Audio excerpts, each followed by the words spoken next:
Bueno, está con nosotros Álvaro Sicarelli. Él es un analista internacional muy reconocido. Y bueno, ya tenemos historia en Día L con él. Y queríamos conversar un poco sobre su opinión, digamos, su visión sobre la situación del coronavirus, pero vista desde el costado de tal vez los bloques, las decisiones de los bloques, cómo se va a ir moviendo el mundo después de esto, que es algo en lo que en el primer episodio que hablamos sobre el tema del coronavirus, tocamos eso, ese tema de en qué sociedad nos vamos a despertar. Y bueno, en eso vamos a querer ir un poquito apuntando. Pero contanos, Álvaro, la primera pregunta que te quiero hacer es, ¿cómo estás? ¿Cómo te trata esta cuarentena? ¿Cómo te afectó hasta ahora la vida personal? Bueno, ¿cómo me trata? Por ahora bien, por suerte nada, de salud y físicamente estoy muy bien, me siento muy bien, no me puedo quejar. Yo siempre fui una persona muy de mi casa también, digamos, no soy muy ranero. Sí es verdad que todas las actividades que tenía, dictados de clases, conferencias, mi actividad desde el 10 de diciembre como funcionario público en la provincia de Santa Fe, eh, 3 veces por semana fue clausurada por completo. Eh, Cursos a los que yo estaba participando se cancelaron. Mi participación en medios, yendo a estudios de televisión y de radio, los cancelé porque me pareció que era conveniente así hacerlo, así que refugiado acá en mi departamento, entre mis libros, la computadora, streaming, cocinar, voy a terminar engordando 6 7 kilos de más, así, Vamos a terminar todos así. dialogando con vecinos entre balcones, yendo a la terraza y te repito, mucha lectura, música, streaming, y tratando de seguir las noticias con un filtro y con un colador muy acentuado, porque realmente estamos, mira, te voy a hacer una analogía. Yo siento que frente al coronavirus y en especial a lo que el coronavirus generó y genera en las sociedades, en las diversas sociedades del mundo, se expresa con sus intérpretes y analistas. Yo creo que hoy estamos en todos los medios de comunicación, los tradicionales como las redes sociales, llenos de analistas y opinólogos, ¿no? Que que tienen un océano de datos, un océano de argumentaciones y explicaciones, pero con 3 centímetros de profundidad. Claro. Entonces, frente a eso, de repente vos podés pasar desde las teorías conspiranoicas más extravagantes, pasando por líderes religiosos que anuncian por 39ª vez el fin del mundo, en el medio, panelistas que hasta hace poco hablaban muy dignamente de temas como el espectáculo, ¿no? ¿Quién se había casado con quién engañaba con quién se había hecho las tetas, el culo, se había puesto Claro. Botox, o quién había firmado qué cosa con qué contrato? De repente ahora son todos analistas, no solamente analistas en política internacional, sino epidemiólogos. Y los ves en televisión muy sueltos ¿no? Entonces, realmente eso es un poco lo que me preocupa. Y te repito, no estamos hablando solamente de medios, de cualquier loquito que se pone una camarita y a través de un canal de YouTube o acá de Instagram o alguna red social se pone a hablar. No, estamos hablando que en medios importantes, históricos, de mucha llegada, sale cualquier mamarracho a decir cualquier barbaridad. Y realmente eso me preocupa a veces un poquito más que el propio coronavirus, del que todos estamos expuestos, y que si bien podemos tomar todas las medidas y todos los recaudos, en especial el aislamiento, que no solamente es recomendable, sino que es obligatorio, y nos guste o no, mientras nos rija esta Constitución y estas leyes y tengamos las autoridades constitucionales elegidas, tenemos que cumplir con esas normas y con los dictámenes de esas autoridades. Y una de ellas es el del aislamiento obligatorio, el cumplimiento lo más que se pueda. Ahora, obviamente hay momentos, yo hice una compra hace 10 días de alimentos, casi todos no perecederos, pero después de 10 días tuve que volver a salir hoy a hacer una compra, porque si no me iba a quedar, hay alimentos que tengo que comprar porque son más bien frescos o duran en la cadena de frío 3, 4, 5 días. Ahora, me volví a meter adentro del departamento, no me puse a hacer running o a dar una vuelta, yo vivo en Recoleta, no me fui a dar una vuelta por la zona del Bellas Artes o del cementerio, o a caminar por Santa Fe y por Redón. No, no hice eso, como hace mucha gente. Entonces, Claro. entre la desinformación, la mala información y la responsabilidad de muchos comunicadores y la enorme responsabilidad de gran parte de la ciudadanía, que parece que se toma esto como un chiste, y del hecho que aún tomando todas las medidas, uno está expuesto a contagiarse, aún tomando todas las medidas, es un cóctel bastante peligroso. Dicho Claro. esto, por lo demás, digo, estoy bien, no, no, mi familia bien y mis seres queridos también, así que, y a vos te veo bien, así que bueno, Sí, sí. estamos por Estamos ahora bastante bien por todos, ahora. todos cumpliendo con eso. Estamos Ah, sobreviviendo. ¿puedo contestar algo? ¿Puedo contestar algo? Contestá, contestá. Me preguntan si me preguntan si los que estamos pintados atrás, uno soy yo, sí. Este soy yo y este es mi maestro y mentor, Juan José Sebrelli. Este es un cuadro de Martín Paicon, que la verdad hace poco tuve la suerte de que antes de la pandemia me lo entregaran. Estuvo expuesto este cuadro en una exposición sobre discípulos y maestros, y bueno, y tuve el honor de que Martín Paicon, un gran pintor argentino, me retratara junto a mi maestro y mentor Juan José Sebrelli, ¿no? Un hombre que además es como, que yo para mí el último de los grandes pensadores críticos de la Argentina, vivo, ¿no? Con 90 años y bueno, y hace 20 que me Sí, formo con sí. él. Y bueno, acá sí quería honrarlo también a él, que él además es grupo de riesgo, por un hombre grande, y está sobrellevando esto lo mejor posible, y también a un artista, ¿no? En un momento de tanta mediocridad, un homenaje a un gran pintor y artista argentino. Muy bien, sí, aparte muy lúcido como es él solo. Ujú. Otra cosa que aparte preguntaron, lo contesto rápido, preguntaron si iba a estar Sotelo, eso es en el Instagram de Álvaro, que va a ser a las Eso, 22. bueno, les invito después en mi Sí, perfil, arroba Álvaro Sicarelli, a sumarse a las 22 horas que lo voy a entrevistar a Nahuel dentro de lo que yo llamo Diálogos de la Cuarentena, que puede ser la claro. próxima película de terror de Quentin Tarantino, así de thriller, de suspenso, terror, pero bueno, nada, eso va a ser a partir de las 22 horas. Bueno, para empezar, te quería preguntar, rasguemos un poco la superficie y te pregunto qué es lo que opinás. Vos hablabas un poco recién de las medidas del gobierno, querámoslo o no. Bueno, ¿cuál es tu opinión respecto de estas medidas? Si fueron correctas y cómo, y si deberían ser incluso más duras o cómo deberían modificarse según tu apreciación.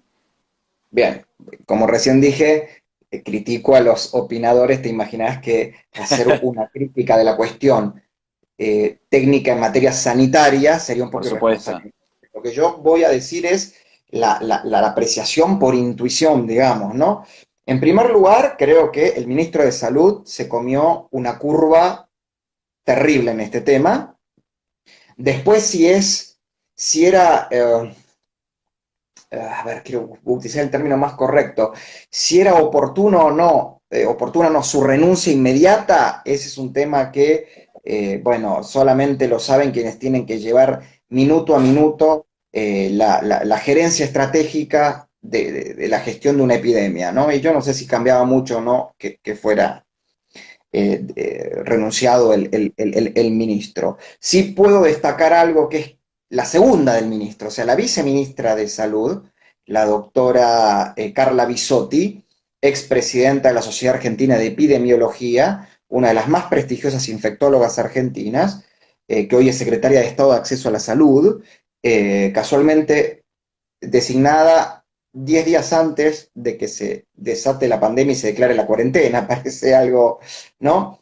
Claro. Está llevando adelante todas las cuestiones que tienen que ver con el sistema de testeos de casos sospechosos, la cuestión que tiene que ver con el tratamiento y confinamiento y resguardo de las personas confirmadas con contagio de coronavirus y su recuperación, y además colabora con las fuerzas de seguridad en lo que tiene que ver con el operativo de control y cumplimiento de la cuarentena. Y estoy hablando de una mujer que es técnica, es una funcionaria técnica, incluso fue directora del Programa General de Vacunas del Ministerio de Salud. No está hablando de una dirigente política, una militante, no. Por lo cual, si bien critico la curva que se comió el ministro Ginés García y ciertas desafortunadas frases que además sigue repitiendo, porque me parece que dijo una bastante...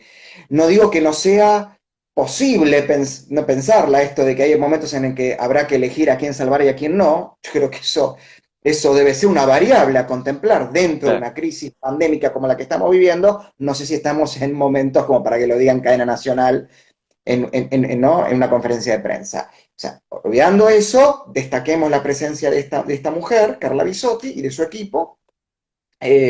Destaco también el comportamiento de la hoy oposición al gobierno de Alberto Fernández en apoyar, en alinearse, en no hacer de esto, ¿no? Un juego de chicanas de ida y vuelta. Al presidente lo veo muy sólido, creo que está haciendo albertismo puro.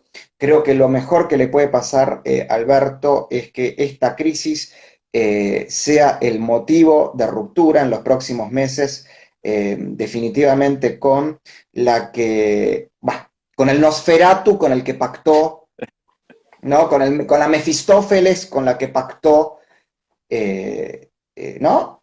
El acuerdo político lo llevó a Sí. presidente, que con un desparpajo total en medio de la cuarentena se fue a Cuba a buscar a la hija después de un año de recuperación de hacerse una rinoplastía y traérsela a Buenos Aires y de Buenos Aires tomarse un avión de la gobernación de Santa Cruz para irse al Calafate. Entonces, bueno, esperemos que el presidente de la Nación, con el que yo tengo relación personal desde hace muchísimos años, y excelente relación tengo, no lo he votado, y no creo que lo vote, no sé, pero bueno, no Está ha sido bien. de mi elección. Pero es un peronista pragmático, un peronista clásico y un peronista que sabe hasta dónde no tirar de la piola con estas cosas y cómo no solamente contener, pero si es necesario, correr a aquellos sectores que puedan poner en riesgo la dirección de su gobierno. Así que espero que el coronavirus y la pandemia del coronavirus y todas las acciones que le está tomando, que parece que la están poniendo bastante molesta, a la expresidenta y actual vicepresidenta espero que haga de Alberto el Néstor de Dualde. Y digamos que para Claro. fin de año quizá tengamos la suerte de que le diga a esta señora, señora, usted cumpla como corresponde su mandato de vicepresidenta hasta el 10 de diciembre del 2023, si es que la justicia y un juicio político de por medio, como corresponde, no la separen de su cargo, y Alberto gobierne como gobernó ella sin cobos, ¿no?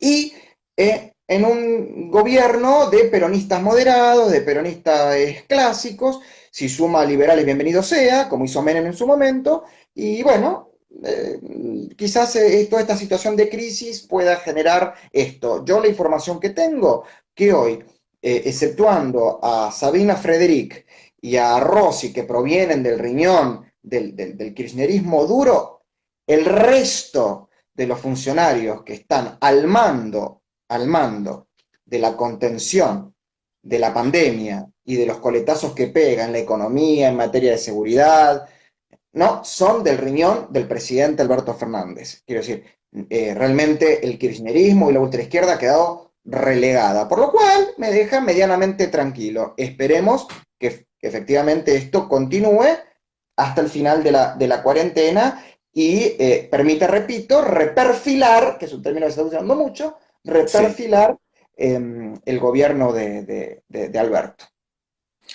Déjame que antes de correr hacia el escenario internacional, te quería preguntar, vos estabas hablando del tema del accionar de la oposición, Mm. pero también tenemos una elección de medio término en el medio y tenemos para pensar en qué se va a transformar el mapa político de la Argentina en este año que queda digamos, un poquito más, año y unos meses, para definir las candidaturas del próximo año. ¿En qué se va a ir transformando el mapa político de la Argentina a partir de esta crisis? ¿Dónde vos ves posicionado a los hoy líderes y a los, digamos, wannabe líderes, a los que quieren ser parte de la clase política, los que se quieren involucrar? Primero tendrían que preocuparse por estar sanos y vivos al momento del cierre de listas. Sería primero, ¿no? Lo Sí, primero más importante, ¿no? En el día de hoy yo estaría preocupado más por estar sano y vivo.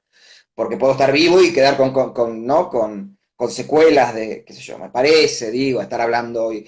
Que vos lo preguntes está muy bien, pero que algún dirigente hoy esté especulando con eso. Ahora, también se estaba hablando muchísimo de que muchos analistas, especialistas en comunicación, hablaban de la galtierización de la propaganda oficial del gobierno, que ya no solamente era como para levantar la moral de la ciudadanía argentina, recluida en sus casas, la que lo cumple, ¿no? El aislamiento, sino que también lo que hacía era poner al presidente, ¿no? Como a un líder casi dirigiendo una guerra, ¿no? En situación de estado de guerra y un líder casi de unidad nacional absoluta. ¿No? Se estaba hablando mucho de esto, por lo cual estaba desdibujando un poco el rol creciente que estaban teniendo ciertos dirigentes de la oposición, de Juntos por el Cambio o del incipiente y de nuevo reformulado movimiento liberal, que estaban empezando a encontrar sus lugares para proyectarse para el 2021, ¿no? Entonces parecía que como que estaban quedando eclipsados por este Alberto Fernández que se estaba transformando como en el líder conductor de la Argentina unida, ¿no? Como una gran masa totalizada y homogénea frente a la pandemia, ¿no? Y decían de que los aparatos propagandísticos del Estado, del gobierno, estaban como fogoneando esto. Puede ser, cuánto dura eso no sé, cuánto puede servir de acá a una elección que para mí es muy lejana, porque repito, las cuestiones que tienen que ver con la salud física de la población hoy está en primer lugar, después viene, ¿no? la salud y la estabilidad económica de este país, y todo eso atravesado además con las cuestiones relativas al orden público. Hemos visto escenas en el conurbano bonaerense, hemos visto escenas en el Gran Rosario, en el Gran Córdoba, en Tucumán, que parecía Westworld, pero no el Westworld del futuro dominado por la inteligencia artificial, el Westworld del parque de diversiones, ¿no? O sea, el lejano oeste, donde, ¿no? Una mezcla de anencefálicos y simiaje, ¿no? Tomando las calles, apedreando los móviles de policía y escupiéndole a los barbijos de la policía. Cosas que yo no podía creer las que estaba viendo. Hay una escena de un corte que parece que fuera como un piquete, que uno quiere prender fuego con alcohol y se tira encima y se prende fuego. Él creo que fue en Jujuy, no sé, un puntero de Sí. la Tupac Amaru, digo, escenas espantosas. Así que te imaginas que hoy tenemos que apuntar a todo esto. Ahora, después, quiénes pueden o no, qué sé yo, claramente uno venía viendo yo digo el mercado, sí, en el mercado político Mercado político. argentino, veía liderazgos en la oposición muy fuertes, ¿no? Patricia Bullrich estaba, por ejemplo, dentro de lo que es Juntos por el Cambio, llevando la batuta, ¿no? Del discurso del posmacrismo derechizado y endurecido, ¿no? Junto con Miguel Ángel Pichetto y con el respaldo de Elisa Carrió, ¿no? Y yo creo que con el respaldo de ese 25-30% que Mauricio Macri detenta, ¿no? Porque no fue el 41% de gente que lo votó porque lo adoraba. Yo creo que a Macri hay un 25-30% que lo respalda, que lo vota con convencimiento, y después hubo otro 10-11% de votantes que más que nada Que lo fue han votado. prestado. Exactamente, y que lo obligaron a cambiar, ¿no? Su forma de hacer política y de generar discurso político, también por temor a lo que se vino. Entonces está ese sector, pero también está el otro sector, que es el que llevan y encabezan Horacio Rodríguez Larreta, María Eugenia Vidal y principalmente los gobernadores radicales, que, bueno, son más pragmáticos porque en el caso de Larreta y los gobernadores están gobernando sus provincias y tienen que lidiar con la relación con el Estado Nacional. Y en el caso de María Eugenia Vidal, creo que es casi número opuesto. Sí, ahí te podría decir a candidata a diputada nacional en el 2021, porque es una mujer que, guste o no, también tiene un piso electoral altísimo, de casi el 35% de los votos, y sería rarísimo que alguien quiera disputarle esa candidatura, que es una candidatura legislativa. Después, gobernadora, en el 2023 si quiere ser gobernadora o presidenta, es otro cantar.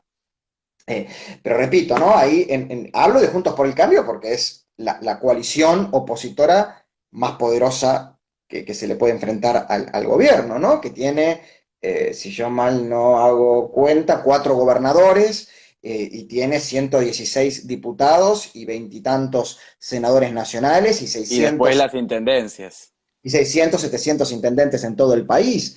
Entonces, hablo de eso. Y después está el incipiente movimiento, el eterno incipiente movimiento liberal democrático.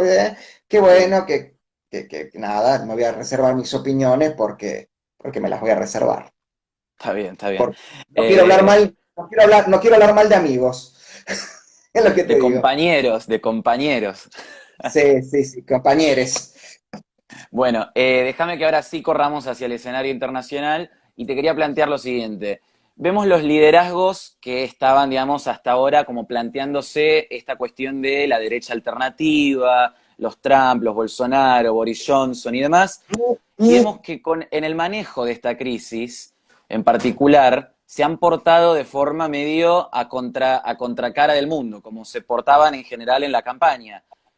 ¿No estaremos viendo que eso que parecía ser la promesa del futuro político de por lo menos la parte norte de Occidente se está disminuyendo y está yendo hacia un declive? Esta elección de Estados Unidos, ¿cómo va a llevar a Trump en medio de una crisis económica como la que se promete que viene en torno a la situación del coronavirus? Y Boris Johnson ahora yendo para atrás con las medidas que había planteado antes de llevar adelante la economía como está para poder resguardar, digamos, los beneficios de la prosperidad y no la cuestión de la vida, digamos. ¿Cómo se va a llevar la gente esta situación de estar entre la economía y la vida? A ver, bueno, primero que para mí los tres dirigentes que nombraste, Trump, Bolsonaro y Boris Johnson, no son siquiera, no son liderazgos lineales, para mí son totalmente distintos uno del otro. Para mí, realmente, aquellos que los ponen como en un mismo paquete, para mí la erran. Podría hablar de cada uno, pero voy a hablar en particular del de Boris Johnson. Boris Johnson es, y no por nada, es uno de su biografía de Winston Churchill, el famoso, un libro que se llama El Factor Churchill, que se los recomiendo, que lo editó en español Alianza Editorial. Repito, El Factor Churchill de Boris Johnson, el actual primer ministro. Es una biografía que si bien habla un poco de lo que fue la vida de Winston Churchill, como típica biografía, habla en realidad cómo ejercía el poder Churchill y cómo Churchill construyó poder para lograr, ¿no? sus cometidos, ¿no? Desde 1910 en adelante, cuando comenzó su carrera política, hasta, bueno, morir con los laureles de la gloria en el 65, ¿no? Y yo creo que Boris Johnson es el típico político churchilliano clásico. Contradictorio, destemplado, absolutamente temerario, pero por sobre todas las cosas, el típico dirigente al estilo Churchill que transforma toda derrota en una victoria, al estilo Dunkerque. Y juega justamente a que a donde más le apunten, él se transforma como en un efecto, no sé, que además de que las balas si le rozan, le rebotan al otro. Tiene una capacidad impresionante con eso. Ahora bien, lo que aplicó Boris Johnson al comienzo de la pandemia no es un invento de Boris Johnson, no una locura de Boris Johnson. No. Están los manuales de manejo de pandemias. Porque pareciera que Boris Johnson se levantó y dijo, hagan esto. Está dentro.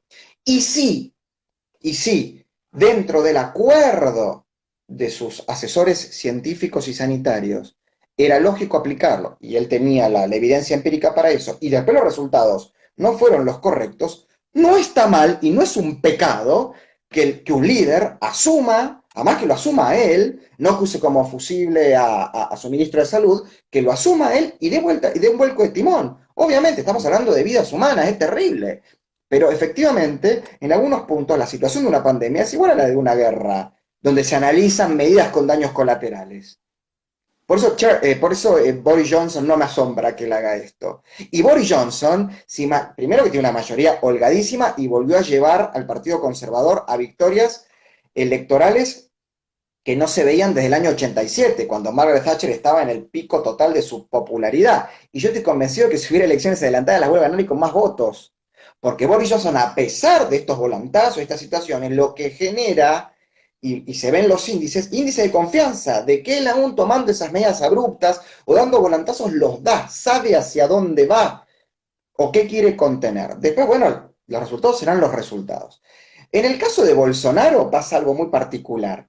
Uno, yo les pido por favor que pongan el nombre de Bolsonaro y al lado el nombre de su ministro de Salud y van a ver que toda la prensa opositora a Bolsonaro en Brasil, que es la mayoría, habla maravillas de cómo gestiona la epidemia el ministro de Salud de Bolsonaro, que creo que es un técnico, no es un político, pero si es un político creo que está afiliado a alguno de los partidos tradicionales de centro-centro-derecha, pero no es del riñón de Bolsonaro, y al mismo tiempo defenestran a Bolsonaro.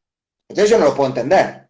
Si el ministro de Salud, que cumple órdenes del presidente, y que todo lo que hace lo tiene que hacer, con la anuencia final del presidente, está haciendo medianamente bien o bien las cosas, ¿cómo se entiende que la misma prensa que dice eso al rato trata de satánico como mínimo a Bolsonaro? Le digo, hagan ese ejercicio, busquen el nombre del ministro de Salud y pónganlo a lo de Bolsonaro y van a ver que dicen que los diarios ponen, si bien se destaca la labor del ministro de Salud y de las agencias federales de emergencia sanitaria, bla, bla, bla, bla, bla, Bolsonaro es un hijo de puta. Entonces, no se entiende, no se entiende. Y algo parecido pasa con Trump, pero que creo que con esto que acaba de, no sé para el mediano y largo plazo, pero por lo menos este acuerdo bipartidista de JOC que acaban de aprobar, o que estaría por aprobar, aprobó el Senado y que estaría por aprobar la Cámara de Representantes con anuencia de muchos diputados del Partido Demócrata, yo creo que más la política de tasa cero de la Reserva Federal y medidas que toman los gobiernos, porque ustedes saben que muy bien que Estados Unidos efectivamente es un país federal donde los estados tienen muchísima autonomía para tomar medidas de reactivación económica o de control del gasto público para no generar déficit. Yo creo que la recesión no va a ser tan grave como la que se espera, y claramente, viendo lo que tiene enfrente Trump, yo creo que Trump tiene asegurada, yo creo que desde el día que Nancy Pelosi rompió atrás de Trump el discurso de, ¿no? Sí. Del Estado de la Unión, yo creo que Trump ahí se aseguró la reelección, porque además, no nos olvidemos que Trump ya tiene totalmente alineado a todo el Partido Republicano detrás de su candidatura. Se sabe que el Partido Republicano es el partido con mayor movilización de votantes en un país donde es optativo votar, y donde la popularidad de Trump está inalterable en los famosos estados bisagras, que es el famoso cinturón industrial que con las medidas proteccionistas, por llamarlos así, de Trump, se vieron favorecidos, ¿no? Por ejemplo, el estado de Ohio. Y por eso yo creo que no creo que esto al revés. Y además Trump también está construyendo una imagen, ¿no? De un Franklin Delano Roosevelt con Harry Truman liderando la guerra contra el nuevo nazismo que es el coronavirus, ¿no? O el Claro. coronachinus, como dice él. Bueno, de hecho, en las protestas de Hong Kong, en los carteles que usaban, en algunos de los carteles y las pintadas, escribían Chinasi. Así que lo tiene allanado el camino si quiere ir por ese lado, como el nuevo Claro, nazismo. muchos líderes de protestas, por ejemplo las de Hong Kong, usan como retratos, ¿no? De gente que los inspiran a Trump, como en la década del 80 usaban el de Reagan, por ejemplo, Sí, ¿no? En las manifestaciones, por ejemplo, ¿no? Contra el régimen de la Alemania Oriental o contra el régimen de Jaruzelski en Polonia, o contra el régimen stalinista en Checoslovaquia, muchos jóvenes usaban pancartas con la cara, por ejemplo, de Helmut Kohl, de Ronald Reagan, de Margaret Thatcher, de líderes del centro derecha y de la derecha conservadora americana, porque eran como estímulos, ¿no? Y como símbolos que los unificaban frente a el totalitarismo soviético. Bueno, hoy está pasando lo mismo, no es casual, en Taiwán, que este es un dato interesante, el diario La Nación hizo un artículo sobre esto, Taiwán, un país que está excluido del sistema de Naciones Unidas, un país al que no se le permite participar de la Organización Mundial de la Salud, porque pareciera que los 30 millones de taiwaneses no son seres humanos, no se enferman. Taiwán es uno de los países que mejor está conteniendo la pandemia, pero hay una particularidad, hace 2 meses que Taiwán viene avisando que esto iba a suceder, lo viene avisando a través de los press release del Ministerio de Relaciones Exteriores taiwanés y de los pocos embajadores que tiene, embajadas oficiales de los pocos países con los que tiene relaciones diplomáticas, y no se le ha prestado atención, no se lo dejó participar como observador de la última Asamblea General de la Organización Mundial de la Salud. Y yo también ¿Y Taiwán qué es? Taiwán es la China democrática y anticomunista. Claro. Y otra pregunta que yo me hago, ¿dónde está la médica y el médico que en Wuhan habían informado a las autoridades, y en el caso de la médica, a medios internacionales, sobre el comienzo de la pandemia del coronavirus en China? ¿Dónde están? ¿Alguien los volvió a ver? ¿Alguien puede dar fe Claro, que esta ya que, gente, ¿no? No nos ya que olvidemos qué hablamos régimen hay en China claro, ya que continental. hablamos de desaparecidos, digamos, la situación de China, digamos, el totalitarismo chino es muy fuerte y hablar de esta gente que es los que principalmente, la estrategia del gobierno chino al principio era silenciar esto cuando solo era un nuevo brote de una nueva neumonía. El manejo de la crisis, digamos, al principio la estrategia fue esa, silenciar a toda voz que esté rumoreando, que esté sacando a la luz en este momento, en ese momento, digamos, el tema del virus, digamos, que en ese momento no se sabía. Y bueno, después se le fue inevitable. No nos olvidemos que hicieron la celebración de Año Nuevo llorando por las víctimas de Wuhan, con un público de miles o Multitudinario. decenas de miles, claro, que estaban en ese momento concentrados, llorando lo que pasaba en otro lado, y seguramente que entre esa multitud ahí también se empezó a esparcir mucho más todavía el virus. El manejo de esta crisis es completamente responsabilidad de China. Trump está haciendo una buena estrategia de culpar esto en China, porque Es lo lo mismo lógico que para hizo, cualquier persona, es lo mismo que hizo Reagan culpando a la Unión Soviética y a la Ucrania soviética sobre Chernobyl. Exactamente claro, lo mismo. Con la diferencia que China, por las particularidades que tiene un supuesto sistema de mercado abierto, respeto por la propiedad privada, la innovación y bla, bla, bla, bla, bla, bla, bla, pero sigue teniendo y cada vez más concentrado un sistema político de características autoritarias, totalitarias, que persigue, que censura, que pone en prisiones a los opositores, que persigue, incluso hay denuncias hasta de genocidios contra practicantes de escuelas religiosas, como puede ser la famosa escuela Falun Gong o Falun Dafa, o minorías religiosas como son los uigures, que es la minoría china musulmana. Sabemos de lo que ha hecho China con la China popular, la China continental, con la censura a Google, el control del contenido en Internet.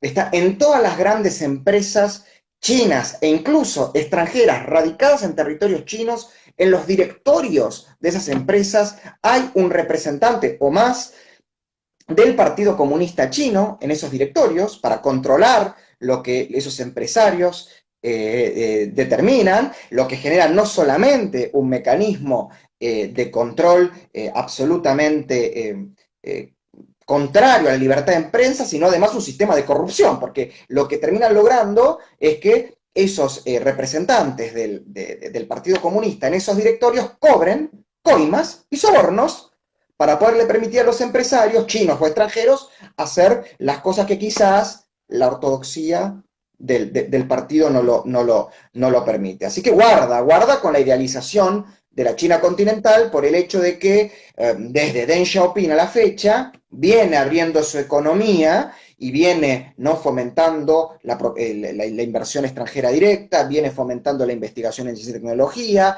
viene fomentando el comercio internacional. Incluso Xi Jinping ha tenido discursos en los organismos internacionales en defensa de la globalización que creo que ni Henry Kissinger, ni David Rockefeller, ni Soros podrían tener discursos discursos tan globalistas e internacionalistas como Xi Jinping, pero guarda que eso es ¿no? El velo de Isis que tapa un régimen que sigue, ¿no? Sigue casi inalterable como en la época de Mao. Te digo más, hoy Xi Jinping, ¿no? Después de Deng Xiaoping, de Jiang Zemin y de Hu Jintao, volvió a tener la suma del poder público como la tuvo Mao.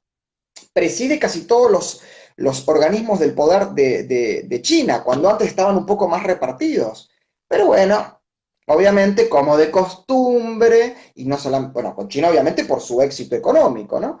Pero también como pasa con Cuba, o pasa con Venezuela, o pasa con otros experimentos que hubo, hay como un manto de piedad y, ¿no? Se quiere meter el dedito en la llaga. Bueno, ahora el Claro. coronavirus hizo pasar por los aires y empezó a mostrar el costado oculto de un régimen que guarda, ¿eh? Porque estamos entrando en una nueva versión, ¿no? 5G, 5.0 de la Guerra Fría, ¿no? Incluso, bueno, no sé si vos querías comentar algo a esto y después quería hablar de algo que leí hace poquito recién en un artículo. Bueno, sí, de eso quería hablar, digamos, este tema de más a nivel internacional, digamos, no solo la estrategia de China, sino a nivel internacional. Vemos también, no es solo el tema de los Bolsonaro, digamos, hace que, salvando las diferencias, pertenecen conceptualmente a un movimiento internacional en contra de lo establecido, más allá de que Boris Johnson sea tradicional del Partido Conservador. Adoptó un discurso más en contra de lo establecido, como los otros referentes, como estos otros dos referentes que mencioné, y como muchos otros referentes en el mundo de derechos de centro derecha lo han hecho. Hacia, digamos, en esta situación, digamos, que habla de una desglobalización muy fuerte y de países enteros que miran más hacia adentro, pero también la otra cara, digamos, los otros discursos, los discursos de los brazos para todo el mundo, de que tenemos que estar más unidos que nunca y de instalar esta idea de que entre todos los países tiene que haber una cooperación mucho más profunda que la que hay hasta ahora. Saliendo de esta situación, saliendo de esta crisis, ¿cómo vamos a salir? ¿Con un auge más fuerte del conservadurismo popular o con un detrimento de este conservadurismo popular en favor de un globalismo recalcitrante que lleve hacia, ¿quién podría decirlo?, un gobierno mundial? Bueno, a ver, yo creo que desde principios del 2000, o sea, estos últimos 20 años, el mundo entró en un proceso de transición civilizatoria. Y todos los procesos de transición civilizatoria, o sea, hacia un nuevo modelo de cultura, economía, sociedad, política, ciencia, tecnología, ¿no? Y todo eso entrelazado de forma sistémica, de forma emergente y de forma compleja, ¿no? Siempre son traumáticos, todos. En los últimos 10.000 años de historia, que hay registros, o sea, que la historia humana tiene registros, 10.000 años, todos los grandes saltos han sido, repito, sistémicos, emergentes, complejos y traumáticos. ¿Está? Incluso yo soy de los que sostienen que todo tiempo pasado fue peor, exceptuando en el arte quizás. En el arte podría decir que no, pero en lo demás, todo tiempo pasado fue peor. Dicho esto, la pregunta es, si ya sabemos que estamos en un proceso de transición, hay dos preguntas que nos tenemos que hacer. La humanidad, ¿hacia dónde va? ¿Y quién va a liderar ese proceso hacia dónde va? ¿Correcto? Obviamente Sí. se presentan contendientes para ese liderazgo. Ahora, si los contendientes que se presentan son emergentes de meros espasmos por vacíos de poder de las estructuras tradicionales y de las dirigencias tradicionales, estamos al horno. Estamos al horno. Porque realmente no. Por ejemplo, el paso de la Edad Media a la Edad Moderna, y en el medio ese gran fenómeno que fue el Renacimiento, fue liderado por hombres y también mujeres que fueron formados por las estructuras ideológicas, educativas, económicas, ¿no?, comerciales del régimen que estaban reemplazando. No salieron de un... no eran rupturistas 100%. ¿Está? A ver, los humanistas del Renacimiento, los filósofos de la Ilustración y los dirigentes políticos que salieron de la media y alta burguesía, que lideraron las grandes revoluciones liberales, e incluso también los dirigentes del movimiento obrero organizado, todos ellos fueron formados y surgieron de las estructuras de los regímenes que vinieron a reemplazar, para bien, para mal, pero que reemplazaron. ¿Correcto? Hasta el punto que muchos de ellos, si uno lee, no sé, las obras de Jean Jaurès, los discursos de Ferdinand de Lassalle, de Georges Sorel, estoy hablando de la izquierda, ¿no? O de Edward Bernstein, de Karkowski, incluso de Rosa Luxemburg, te estoy llevando a la izquierda más profunda. Muchos hablan y proponen programas de cambio radical, pero demuestran y manifiestan su respeto a los grandes maestros del régimen anterior que los formaron, y de esas ideas, e incluso consideraban que muchas de ellas tenían que mantenerse, ¿correcto? O sea que liderar esta transición de camino a la tercera década del siglo XXI, sobre la base de me opongo a todo lo que está establecido, todo está mal, todo está mal, por derecha, por izquierda, por centro o por donde sea, que el discursito sea eso, me parece peligrosísimo, peligrosísimo. Y esto no quiere decir el punto medio, y esto no quiere decir la asepsia total de izquierdas y de derechas, no, lo que estoy planteando es, y me hago la misma pregunta que se hizo Zygmunt Bauman antes de morirse, ¿quién va a liderar esto? Y obviamente, ¿de dónde va a sacar legalidad y legitimidad para hacerlo? Y no sé qué es lo que viene. Yo lo que sí sé, que el sistema capitalista, que no es meramente un sistema económico, sino que es un sistema civilizatorio, es un modelo de civilización el capitalismo, porque lo complementan y lo componen factores no solamente económicos, sino políticos, culturales, sociales, al igual que todos los otros modelos de civilización que hemos vivido, con una particularidad, que es el que más se extendió en todo el globo. Mientras tuvimos modelos de civilización que pudieron ser diferentes en Oriente, en Occidente, durante muchos siglos, el capitalismo ya está expandido, para bien o para mal, con sus aciertos y sus errores, en todo el globo. Bien, ahora, ¿qué pasó?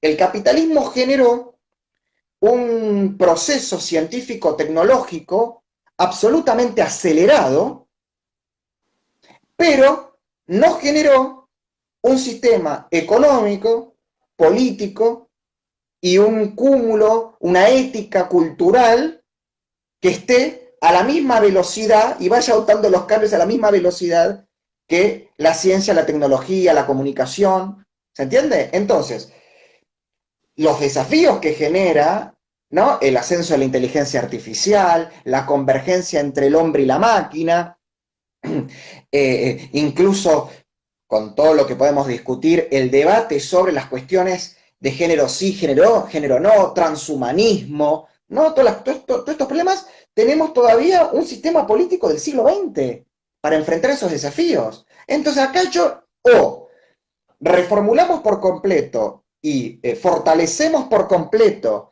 y de forma tajante el sistema de Estados-Nación que nos rige desde la Paz de Westfalia, con alteraciones solamente en 1917 o 1918 y en 1948 y 1989 con la caída de la Unión Soviética, ¿está? Es decir, un modelo del siglo XVI con esos cambios, o vamos a un modelo donde el Estado-Nación cada vez pierde poder y se va hacia un modelo de convergencia global, donde los Estados-Nación asumen que por sí solos no pueden resolver los grandes desafíos que se les enfrentan, la crisis económica, la crisis ambiental, la crisis energética, las pandemias, los movimientos migratorios, ¿no?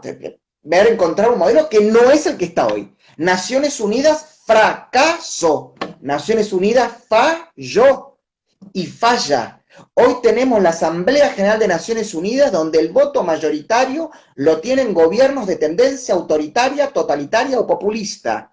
Hoy tenemos el Consejo de Derechos Humanos de Naciones Unidas compuesto casi en la mitad por gobiernos que violan sistemáticamente los derechos humanos. Hoy tenemos en Naciones Unidas un Consejo de Seguridad donde dos estados claramente autoritarios, cuestionadas su sistema electoral, su sistema de defensa de derechos y garantías, como son Rusia o China, tienen derecho a veto, de la misma manera que Francia y Estados Unidos o Gran Bretaña, fracasó. No han impedido, si bien obviamente el sistema de Naciones Unidas o el sistema internacional evitó que desde 1945 en adelante no hubiera un conflicto bélico a la escala de la Segunda Guerra Mundial y que se llevara puesto 25 millones de personas en un único conflicto y que lo que existieron fueron focos en diversas regiones del mundo, muchos de ellos por cuestiones étnicas o por cuestiones de facciones políticas en un mismo país, ¿no? Como la desintegración de Yugoslavia o con la guerra de los Balcanes, o vemos también, ¿no?, el expansionismo ruso en Ucrania, en Georgia. Salvando eso, y problemas de guerrilla que encontramos en algunos países, no hemos vuelto a vivir una situación como la del 40. ¿Correcto? Eso obviamente fue la voluntad de los estados dentro del sistema internacional. Ahora, todo lo demás que nos está afectando, y lo vuelvo a repetir, la economía, la crisis económica, la ambiental, la transición de la matriz energética, que es obvio, porque los recursos no renovables se acaban, y hay que crear nuevas fuentes de energía que los reemplacen. Entonces no podemos estar discutiendo petróleo, sí, bueno, a ver, muchachos, va una transición, ¿cuál es? ¿Cómo hacerlo? Bien, ahora, ¿dónde están las instituciones para debatir eso? ¿Dónde están los liderazgos para eso? Es lo que yo no veo, y lo que veo es un surgimiento de figuras por izquierda o por derecha por espasmos, ¿viste? Y con el discurso está todo mal y hay que empezar de foja cero. No, de foja cero no, porque ya la historia se demostró que no se empezó nunca de foja cero. Sí de forma traumática se cambió, sí de forma hasta quizás violenta se cambió, desgraciadamente, pero no quiere decir que no se hayan mantenido ciertas estructuras que además son, creo que, innatas del ser humano, ¿no? El deseo de vivir, el deseo de vivir en libertad, el deseo de poder ser dueño de tu patrimonio, de poder proteger a tu familia, de poder pensar a futuro. Claro, una discusión moral sería ¿por qué se extendió tan fácilmente el capitalismo en todo el mundo? Ahí estaría la respuesta, digamos, Yo creo en que la más que moral naturaleza es del ser ética. humano. Yo creo que más que Claro. moral es ética. El problema es cuando se mete la moral en la política. En la política tiene que actuar la ética. ¿Por qué? Porque la moral es de alguna forma condenatoria. Es un elemento de condena, de juicio. ¿Está? Porque ¿quién establece qué es lo moral y qué no? Mientras que la ética es contemplativa, no relativa, contemplativa. Contempla muchos aspectos a la hora de hacer un juicio de valor.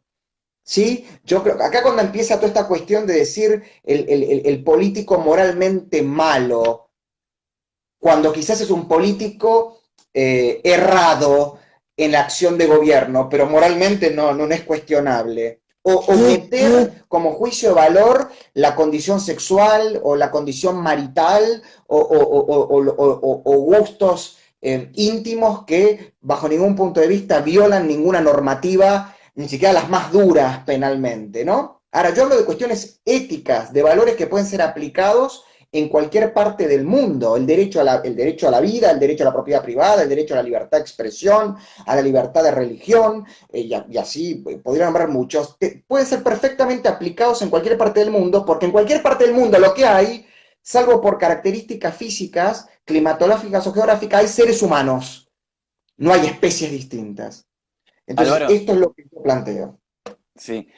Nos quedan 6 minutos y te quería dar 5, así después el otro restante lo cierro yo, para que me comentes, para que me digas en realidad, o le digas a toda la audiencia también, ese liderazgo que vos no estás viendo. Si vos lo estuvieses viendo, si vos estuvieses viendo a esa persona que va a ser el líder que va a conducir los caminos y los destinos del mundo de acá a 20, 30, 50 años, ¿qué le dirías? ¿Cuál es la recomendación para el liderazgo que vos darías? ¿Qué es la mirada que tiene que dar, a dónde tiene que ir el mundo? En primer lugar, espero que sean varios líderes, no uno solo.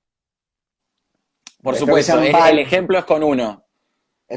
Bueno, si me cruzara con uno. Sí, sí. Y lo que pasa que también para dar un consejo, uno tiene que haber por lo menos haber pasado por mínimamente el escritorio de la toma de decisiones, ¿no? Porque es muy fácil, ¿viste? Acá los argentinos somos todos directores técnicos, cancilleres, ministro de Economía, todo ¿viste? En el café y detrás de la pantalla, Sí. damos, ¿no? Y en primer lugar hay que ser muy cauteloso con eso.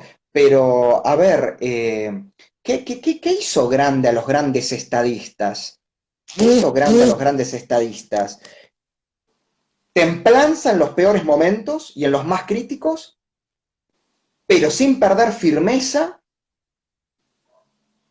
¿no? Templanza y Sí, firmeza, sí. que a veces parecen como contradictorias, ¿no? Firmeza, saber y poder desarrollar el sentido de la intuición del momento en el cual se toman o no las mejores decisiones, saberte asesorar, saberse rodear de buenos asesores, ¿está? No creérsela que uno se la sabe toda, no caer en los cantos de sirena ¿viste? De las masas que te aclaman y que te transforman en un mesías. O sea, cosas muy difíciles, porque además son cosas que para poder llevarlas adelante no necesitas solamente el componente político en el sentido de la formación o de la experiencia política o del conocimiento técnico que adquirís. Hay cuestiones que tienen que ver también con el componente psíquico del líder, ¿no? El componente tiene que ver psicológico. Así que le pediría eso, templanza, firmeza, saberse asesorar muy bien y no claudicar en aquello que por la comprobación y por su intuición cree que es lo correcto, sin creerse nunca que su verdad es absoluta, ¿no? Eso me parecería que sería el mejor consejo que le podría dar. Bueno, muchísimas gracias Álvaro por haber estado hoy. Ahora vas a estar No, en tu vivo. sí. Así que bueno, los dejamos para que puedan ir al vivo de Álvaro ahora. Y bueno, en este último tiempo te habían preguntado si ibas a hacer un libro sobre todo esto en algún momento. Mira, la verdad, me cuesta mucho sublimar con la hoja en blanco. Te soy sincero, muchísimo, Sí. muchísimo, muchísimo. De las poquísimas virtudes que tengo, sé que el explayarme es una de ellas, el expresarme verbalmente es una de ellas. Quizás algún día lo que haga es con desgrabaciones de charlas, conferencias y entrevistas, quizás ahí reconfigurarse y transformarlo en una prosa, pero me cuesta muchísimo. La verdad, hoy disfruto muchísimo de leer, de debatir, de dialogar, y espero después de la cuarentena volver a tener intimidad sexual, porque estoy bastante preocupado por eso. Y se lo Bueno, deseo a todos ustedes también. nos dejaste con este último deseo para todo el equipo de IAL y para toda la gente que está viendo, que Todos, también la vamos que mayoría podemos, sí intuyo. se puede. La mayoría intuyo que hace rato que está ahí, que no puede, digamos, especialmente por la cuarentena, por lo menos. Pero bueno, Terrible, así que bueno, terrible. muchísimas gracias por haberte sumado el día de hoy. Esperamos No, que otro por día te favor. podamos tener en el estudio conversando sobre otros temas. Capaz ya tengamos uno de estos aspirantes líderes proponiendo una visión nueva del mundo, no lo sabemos, pero bueno, lo vamos a descubrir. Así es el campo de las ciencias sociales en el que tanto vos y yo nos relacionamos, así que bueno. Te agradezco muchísimo y bueno, te despido. Agustín, permitime decir unas cosas, yo puedo empezar un poquito más tarde igual. Dale, Una única cosa un te quiero decir. En minutito, primer te lugar, queda. felicitarlos No, pero por porque la se te continuidad. corta, por eso. Sí, no, no, no, no. En primer lugar, felicitarlos por Dale. la continuidad del proyecto, por el esfuerzo que hacen todos ustedes para que Día L continúe. Me parece que es un espacio de reflexión ineludible y creo que todos los que tenemos, odio el término influencer, pero que todos que tenemos incidencia en la opinión pública, dentro o fuera del mainstream, tenemos que sumarnos y colaborar con ustedes dándoles entrevistas. Y la verdad, sos un gran comunicador, sos un gran entrevistador, así que te felicito. Y bueno, nada, espero que después me pasen el link, así puedo subir la entrevista a mis redes y de nuevo los codeo con el corazón. Te codeamos también. Gracias, Álvaro. Hasta pronto. Hasta luego.